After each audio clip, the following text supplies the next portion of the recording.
नमस्ते प्यारे बच्चों, आशा है कि आप सभी स्वस्थ और खुश होंगे। चलिए आज हम हमारी वर्कशीट जो है 5 अगस्त 2021 की उसे देखते हैं। उसमें हमने करना क्या है।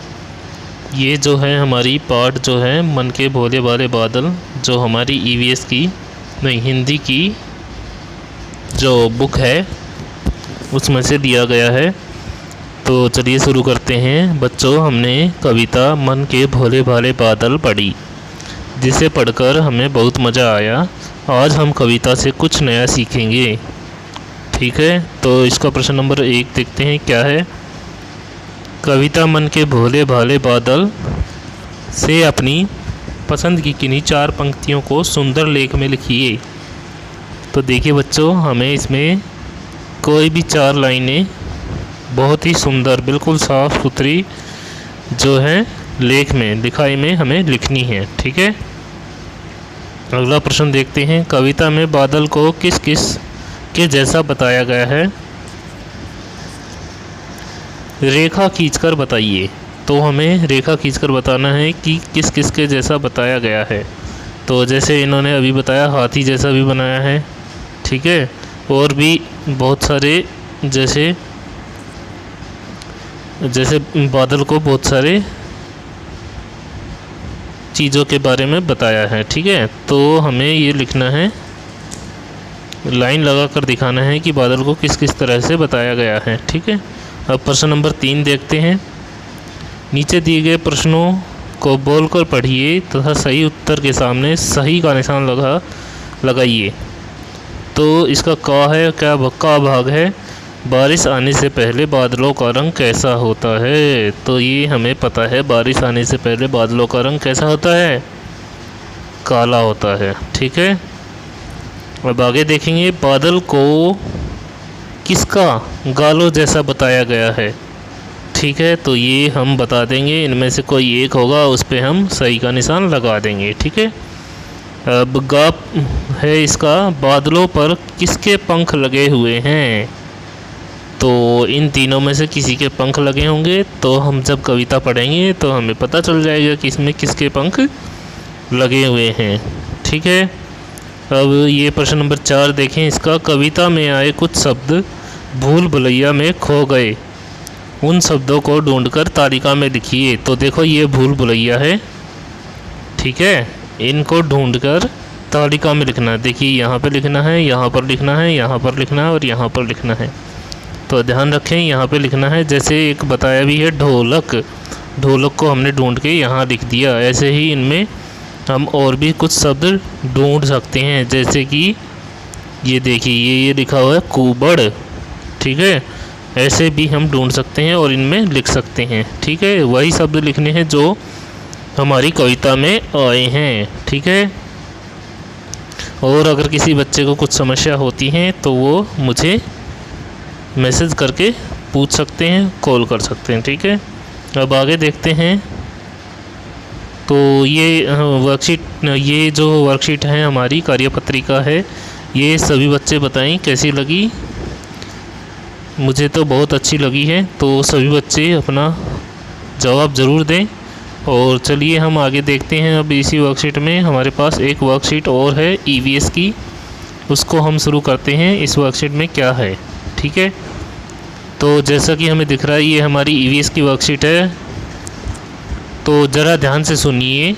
वो गली का शेर, सब्जी वाले भैया की आवाज़, संगीत, गाड़ी का हॉर्न, टीवी की आवाज़ आदि, ये सब आवाज़ हम कैसे सुन पाते हैं।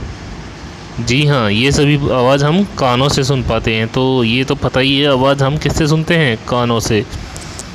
बच्चों, जानवर भी ठीक उसी प्रकार हमें सुन पाते हैं और तभी वो हमारी आवाज़ सुनकर प्रतिक्रिया दे पाते हैं।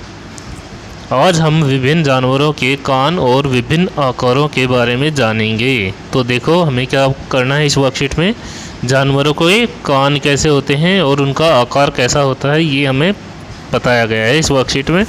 तो चलिए हम देखते हैं इसका पहला प्रश्न क्या है। नीचे कुछ जानवरों के कानों के चित्र दिए गए हैं। चित्र देखकर जानवर को पहचानिए और उसका नाम अपनी कॉपी में लिखिए। मतलब right the name of the animal which shown in the picture. ठीक है, जो भी इस पिक्चर में दिखाया गया जानवर है उसका नाम जो है हमें लिखना है अपनी कॉपी में। तो देखिए ये हमें पता ही चल रहा है कौन सा जानवर है। ऐसे ही इन सभी जानवरों का नाम हमें पता है और हम इनका नाम लिख भी सकते हैं। ठीक है, अगर किसी को कुछ समस्या हो तो वो ज़रूर हमसे पूछ सकते हैं। ठीक है, अब प्रश्न नंबर 2 देखेंगे। बच्चों, जिस प्रकार हम जानवरों को उनकी खाल से पहचान लेते हैं, ठीक उसी प्रकार उनके कान भी उनकी पहचान का हिस्सा होते हैं।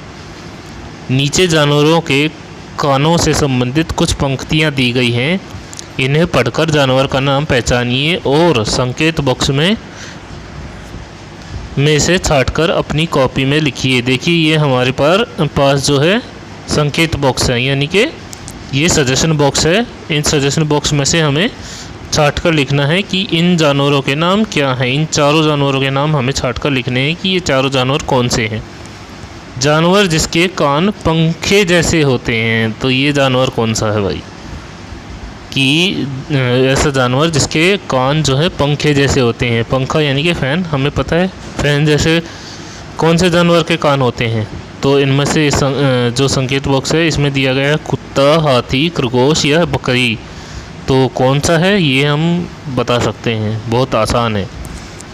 जानवर जिसके कान सिर के ऊपर होते हैं। ऐसा जानवर जिसके कान सिर के ऊपर होते हैं वो कुत्ता होता है या हाथी होता है या खरगोश होता है या बकरी होती है?